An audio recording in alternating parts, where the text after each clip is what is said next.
Now, once again, Raymond Arroyo.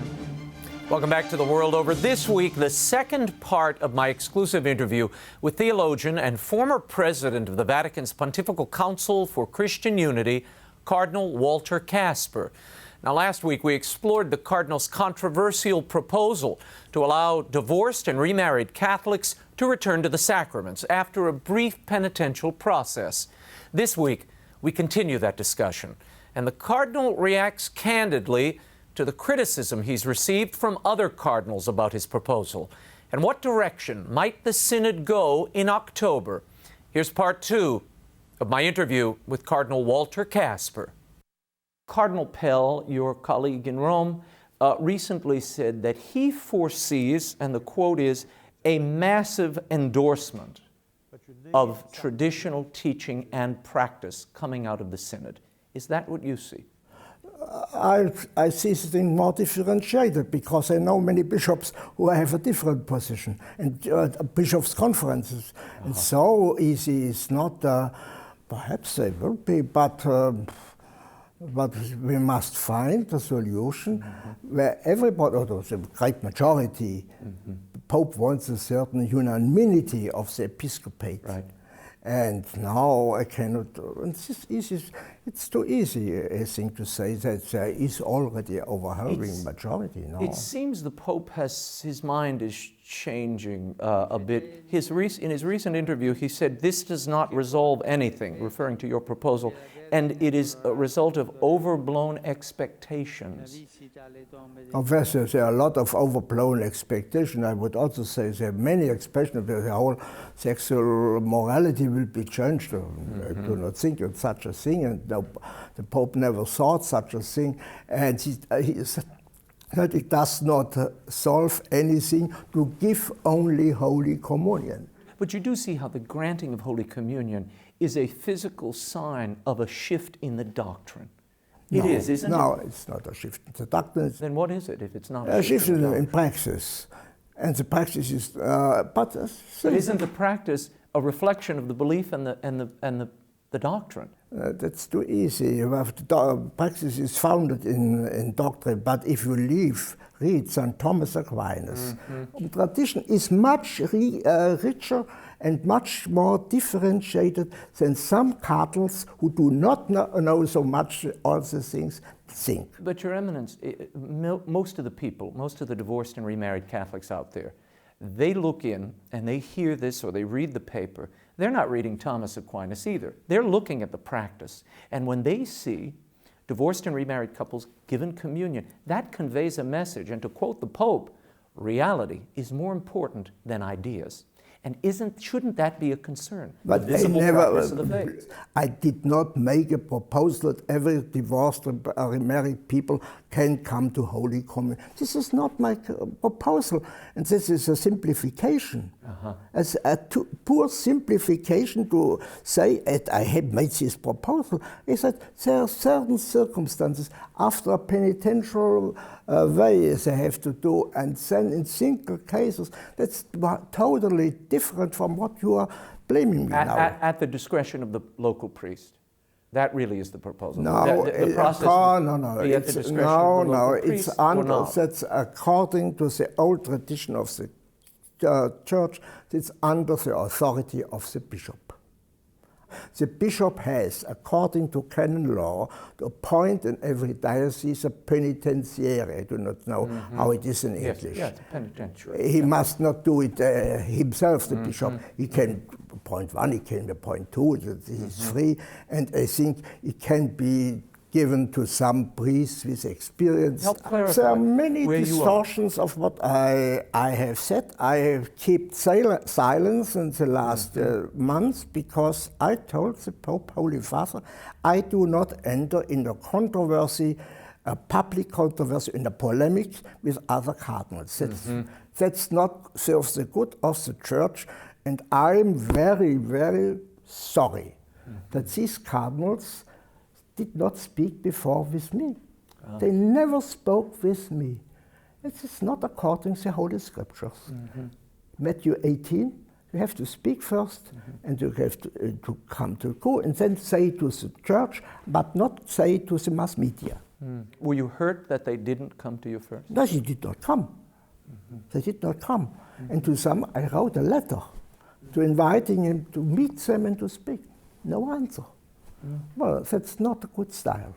That's not a good style. But they did a lot of polemics. And this created the confusion. These polemical statements, they were without speaking before, without dialogue.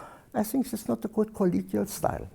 I am saddened about this situation, but I think it's not my guilt. It's not my guilt, my responsibility. These were other people who made such a thing. With these public discussions they stirred up. I did not. I did not. Why they did not come and discuss it? We can discuss it. It's a, well, no. Okay. But, the German Bishops' Conference recently announced that they, as a group, have decided that they will allow communion to divorced and remarried Catholics. Cardinal Marx even came out and said, we are not a subsidiary of Rome, and the Synod should not prescribe in detail what we should do in Germany. Are you concerned about that? That seems... Well, I am not a member of the German Bishops' Conference since 60 years, Sure. And I do not know the text the German bishops have proposed. That's not my position. Well, I'm not the master of the German bishops now to criticize them publicly, but it's their responsibility. That's not me. But does it cause concern for you that they seem to be, if you will, doing their own thing pastorally and doctrinally? Is that a de facto schism of some sort? Well, I think now they await now the Synod, and they will decide after the Synod.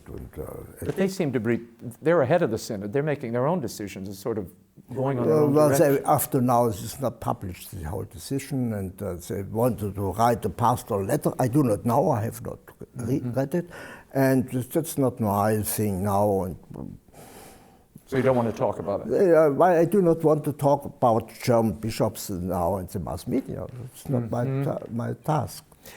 Can we talk for a moment about the question 9 in the questionnaire that was sent out after the last Synod as a way for the dioceses and the world to talk about these big questions?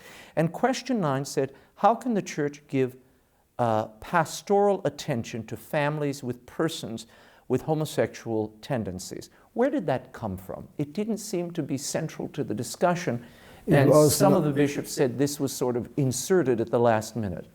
I do not know who inserted it. I never spoke about this problem. This is not, and it was mentioned, as I remember, in the Synod. It was not a central point in the Synod, and then it came in this intermediate report.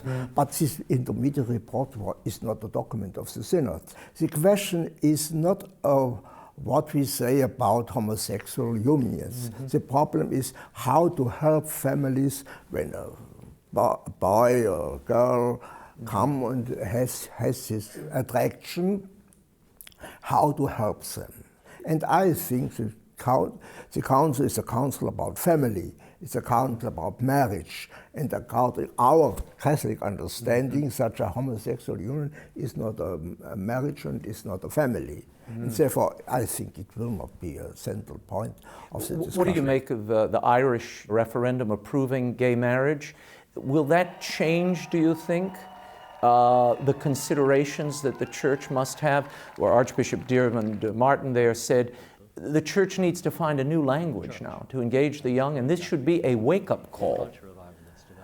Of course, the Church is not in favor of homosexual marriage. Bishops in Ireland were very clear about it. But to have a new language is a different thing, because our language, traditional language, is not the content, but the language is no longer really understandable for many young people. And therefore, it's right to say we must find a new language to have access to the young people, but it's not a changement of doctrine. Cardinal Marx recently said that we should have an openness to these relationships, gay relationships. He said, because lifelong fidelity is right and good. Lifelong fidelity is right and good, it's good, but homosexual practice is a different thing. That's not the same. Well, I do not judge now about other bishops, and I have never spoken about these homosexual problems. When I am asked, I give the answer of the Catechism of the Catholic Church, and I think that's Catholic. Archbishop Victor Manuel Fernandez down in Argentina, who is a very well-known theologian. He has ghostwritten a number of, written the first drafts of some of the encyclicals.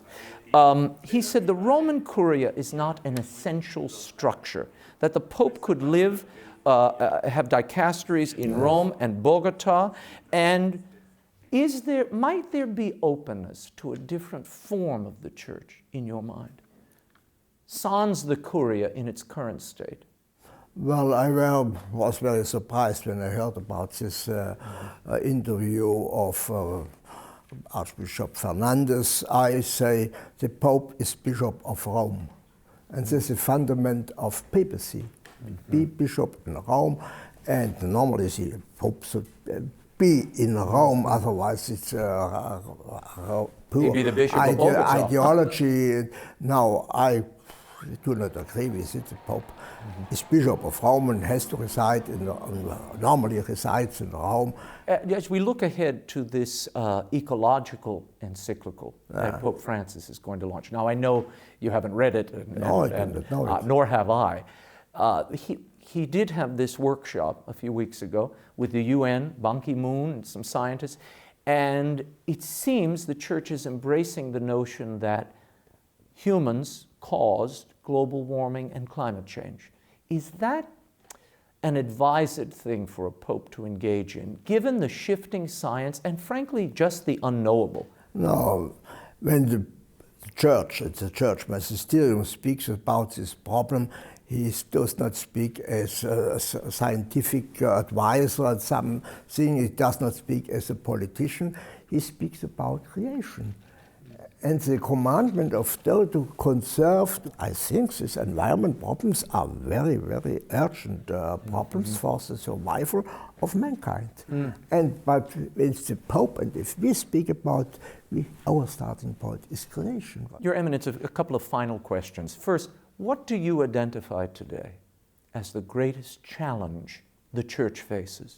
He would say, in our Western society, the problem of secularization, we do not deny God, but God is not important, and so that's what we mean by secularization. I think that's a great challenge, to speak a new way about God and to make God relevant for human beings. How do you do that without giving into that secular culture, without collapsing into the secular mindset or even the agreed upon mindset of the moment? We have to confront often the public mindset. The Church cannot speak what people want to listen to, but to speak about God and to say in what way God is important. The message that God is our God, a God for us, a merciful God, a God of pardon, not only a God of rigor, but a God of pardon, and to make relevant God in our Western world. I think that's the main Your Eminence, final question. We're going to see the Synod roll out in October, and the Holy Father comes out, and let's say he doesn't, in the end, accept your proposal. You will feel what after all of this time and energy? Well, I made a question and I let it open to the decision of the Synod and the Pope, and so far I have to accept what the Pope will say. But you've clearly invested a lot of yourself and your intelligence and bent your arm to this question not for only, a long time. Well, I did a lot of theology in my life, and this is not my only question. And there were many people who were very happy and great, thanked me. Confessional fathers, many, who are hours and hours in the confessional every week, came and thanked me. And so I think it was not in vain to discuss this question and to bring it to the open. It does not help to press questions which are there, the questions are there, and you have to discuss it, and then we will see how the Council, the Synod Fathers, together with the Pope, and the Pope also in the final, will decide this. Very good. Your Eminence, thank you. Thank you. To react to the interview with Cardinal Walter Kasper, I am joined from New York by canon lawyer and priest of that archdiocese, Father GERALD MURRAY. Father, thanks for being here with us again.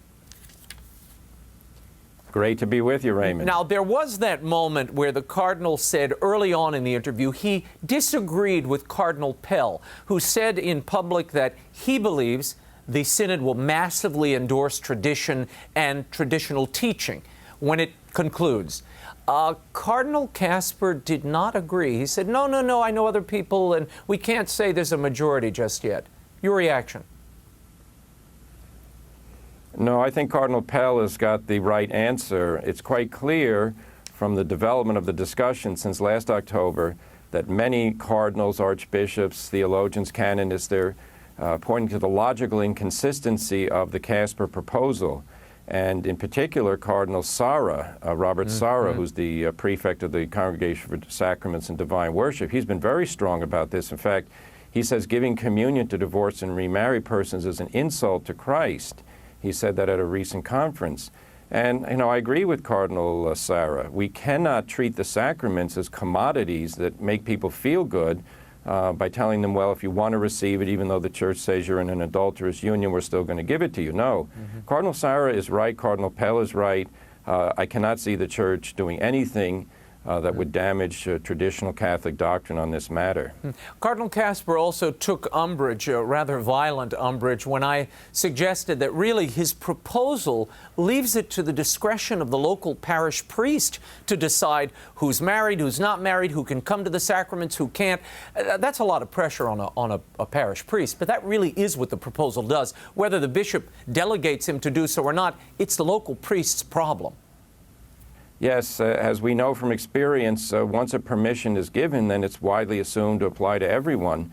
And, his proposal basically says if you're in a bad second marriage, he won't call it adulterous, but if you're in a marriage that is called irregular, but you'd like to receive communion, well, go talk to your priest, just demonstrate to him that you sincerely want communion, and then there'll be some kind of strange penitential process, but it's not clear, what are we repenting of? Are we repenting of our adulterous second marriage? No, because that's what you're trying to have affirmed in some way. And then the couple, after some period, will be given communion. This, as we've discussed before, Raymond, this is scandalous, and it overturns the Church's self-understanding of what her job is. Her job is not to endorse things that contradict the words of Christ. Yeah, it is curious that while Cardinal Kasper is suggesting that marriage should be left to the discretion of the parish priest on some afternoon, we are now creating new tribunals in Rome to attend to things like sexual abuse and whether bishops reported them or not. So it's a very interesting dichotomy, I thought, in the week. Right. There's a lot going on in Rome, and the Holy Father's making valiant efforts to deal with this question of sexual abuse by clergy of minors, and then the responsibility in some cases of diocesan bishops. And I think the Pope is doing a good job in that regard. But that reminds us, when you have public realities in the life of the Church, the priesthood is a public sacrament. The Church regulates the activities of priests, punishes bad behavior. Well, likewise, when it comes to marriage, the Church has to regulate how people live marriage, and if they violate their vows and enter a civil union while the first marriage is still in existence, the Church just can't step back and say, well, do whatever you want. We have to affirm the indissolubility of marriage and the sacredness of Holy Communion. What do you make of Cardinal Kasper's he did seem genuinely upset when I interviewed him, the way he's taking this criticism, and then his contention that, and I'm quoting, he did not enter into the controversy, a public controversy, or into a polemic with other cardinals. Didn't he? I thought he did. In fact, I think most people thought that this was not a private matter for discussion on an academic level. In some academic disciplines, a professor will write a controversial paper and then circulate it among colleagues for their comments. No, Cardinal Kasper gave a major conference at a meeting of the College of Cardinals in Rome. It was published subsequently. He authorized it to be published in book form. It's translated. He then went on a speaking tour to promote the book. He's been giving major interviews, including the one he gave to you. The Pope Francis has said he wants frank discussion, he wants gospel candor. So I think the other cardinals, by responding to his proposal, were only exercising not only their right, but also their duty to protect what is in fact established in clear doctrine and clear practice. Cardinal Kaspers is trying to create the impression here, by the way, that this is an open question. It really isn't. This question has been decided many times, the Catechism of the Catholic Church, Familiaris Consortio, 1994, St. John Paul II said no. It was primarily German bishops who wanted to change this practice. When Cardinal Pell does these things, he's only doing his duty. Mm-hmm. No, well, I mean, under Cardinal Kaspers' mindset, if you have to inform everybody before you enter into a public discussion, he should have sent pre-written transcripts of his lectures to everybody before he announced it to the group of cardinals, I imagine. Right, but this is not a novel idea on his part. He's been promoting this for years, as have others, and as we saw with Cardinal Marx and others, many German bishops seem to be in favor of this. So to say that this should have been discussed privately and he's offended, I would have to say, look, that's the nature. When you introduce a debate topic in public, the reaction will also be in public, and there's nothing wrong with that. Mm-hmm. He didn't want to discuss the German bishops at all, or their recent pronouncement that they would go ahead and assume whatever Rome's going to do or not, they are going to give communion to divorced and remarried Catholics. Your reaction to that unwillingness to criticize Cardinal Marx and the German bishops? I was troubled by that because this is obviously an attack on the papal prerogatives and the papal authority. The Pope is the one who decides doctrine when there are disputes, and he's the one who decides how that doctrine is implemented through pastoral practice. Mm-hmm. You know, for a group of bishops in a country to say we're going to ignore the universal law of the Church and do what we want, this is scandalous. And Cardinal Kaspers seeming to say, well, I don't want to talk about it. Well, you asked a couple of questions later about Archbishop Fernandez from Argentina, and he suggested that the Pope could move the Roman Curia to Bogota, Colombia. And Cardinal Kaspers had no hesitation saying that's a bad idea. So, you know, I wish Cardinal Kaspers would say, as a Roman cardinal, I defend the prerogatives of the Roman pontiff, and I do not think that local bishops' conferences have the authority or right to change universal law or practice. You know, we got a lot of emails last week, and they were suggesting that perhaps there was an economic motive here for the German bishops and Cardinal Kasper particularly. Now, he's no longer a member of the German Bishops' Conference, but the viewers were saying, could there be, because of the tax structure there for the German Church, an economic incentive here to admit people who shouldn't be taking communion to come forward and take it? I don't necessarily share that concern. I think it's more a bad theology concern, that they view Holy Communion as a sign of membership in the Church. So if you deny communion, you're sort of telling someone they're not part of the Church. I also think, though, it's in stark contrast. In Germany, you have to tell the government what religion you are. In fact, baptisms are reported to the government so that they can then assign that person to that faith group and then tax the person, collect tax, and then distribute it. If you say, as a Catholic, I no longer want to pay the church tax, well, then you're denied the ability to go to communion in Germany. You're not going to get an ecclesiastical funeral. In other words, you are heavily penalized by the local bishops if you don't pay the tax. So it's interesting that they're more interested in defending the integrity of the tax system than they are in protecting the integrity of the sacrament of Holy Communion from sacrilegious communions, which is what it is. Father Jerry, we spoke for a moment, Cardinal Kasper and myself, about the whole issue of homosexual relations. We've seen some bishops' conferences, including Germans, wanting to bring this issue before the Synod on the Family. Now, in my interview, he said very clearly, and speaking to the Irish referendum, this will not be a central part of the discussion. But only a few days later, he gets back to Rome, and he tells an Italian paper the topic was at the last synod only a marginal topic, but now it becomes central. How do you deal with this? How do you know which Cardinal Kasper is talking when? Well, you know, again, this is very disappointing. Cardinal Burke, in comments he made over the last 6 months, has said, the subject of homosexuality is not part of a discussion on the family.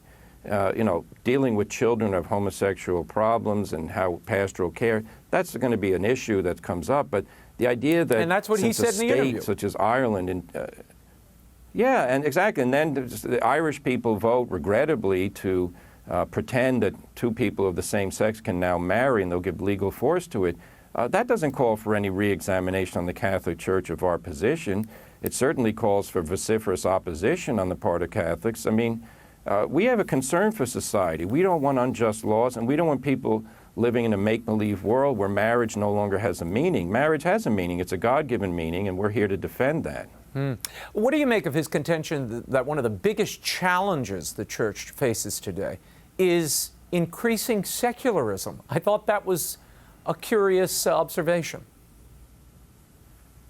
Actually, it was one of the happiest things he said in the interview, and I see, unfortunately, a contradiction because his proposal is, I think, giving into secularization. You know, for a Catholic, the Word of God is sacred and we don't tamper with it, even when society criticizes us for it. So, you know, secularization, properly understood, means banishing God from the public square, banishing Christian and natural morality, making man the measure of all things. You know, but how do we defend the doctrine of the faith against secularization? Well, we don't water it down, we affirm it, and we also explain it. You know, one of the jobs of this synod, I think, is going to explain why is it that Christ said if a man divorces one wife and marries another, he commits adultery. What is the logic of Christ's teaching? This isn't some kind of strange imposition that, you know, God threw on mankind. This is an essential explanation of the nature of married love. It's perpetual. It's for bringing forth new life into the world. And it's supposed to be a matter of fidelity on the part of those who contract marriage. So that's what we have to focus on. That'll fight secularization. Father Jerry, before I let you go, where do you see this ending? What do you think will be the outcome of this synod if you had to look forward from where we sit now?